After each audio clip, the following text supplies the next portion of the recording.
আসলে এই জায়গাটা এরকম একটা জায়গা যেটাতে আসলে আপনার মন ভালো হবে, সেটা 100%। আর এটা হচ্ছে মেন ঘাট, এটার ওই পারে হচ্ছে Kutubdia.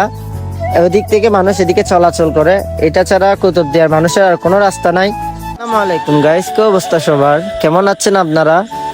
Welcome back to my page alone rider Sakib. Guys, অনেকদিন ধরে লং ট্যুর দেওয়া হয় না, সো ভাবলাম একটা হালকা পাতলা ট্যুর দিয়ে আসি। যদিও আমি লং ট্যুরে গেছিলাম লাস্ট 2 মাস আগে। সো আর আমার ভাইও একটু বেশি বিরক্ত করতেছিল যে ওকে একটু মংনামার ঘাটটা দেখায় আনার জন্য। আর আমার ড্রাইভিং লাইসেন্স না দেখায় দূরে কোথাও যাওয়া সম্ভব হচ্ছে না এখন। আর বাসায় অনেকদিন ধরে বসে থাকতে একটু বেশি বোর ফিল হচ্ছিলাম। সো চলে আসলাম মংনামার ঘাটে। আর এই জায়গাটা হচ্ছে বাজারের মতো, এর ডান পাশ দিয়ে আমরা ঢুকবো মংনামার ঘাটে। আর এদিকে রাস্তাগুলো অনেক বেশি ফ্রি হওয়ায় অনেক বাইকার চলে আসে বাইক চালানোর জন্য।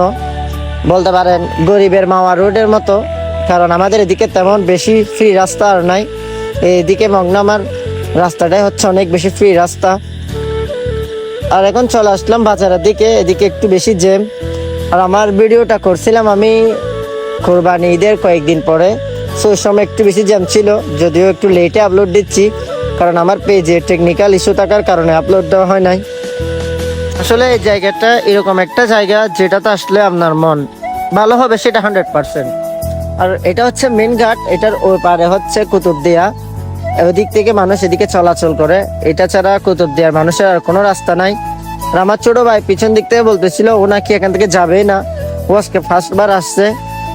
আর এখানে অনেক বেশি বাতাস হওয়ার কারণে মনটা জুড়িয়ে যাচ্ছিল। আর সামনে গিয়ে দেখি অনেক বেশি মানুষ, একদম পা রাখা জায়গা পাচ্ছি না। সেখানে মানুষের ভিড় বেশি হওয়াতে আমি ক্যামেরাটা অফ করে দিই। সো গাইস, আপনাদের সাথে পরের ভিডিওতে দেখা হবে। ততক্ষণ পর্যন্ত আপনারা ভালো থাকবেন, সুস্থ থাকবেন।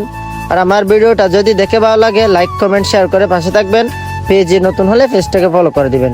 টেক কেয়ার, আল্লাহ হাফেজ, বাই বাই।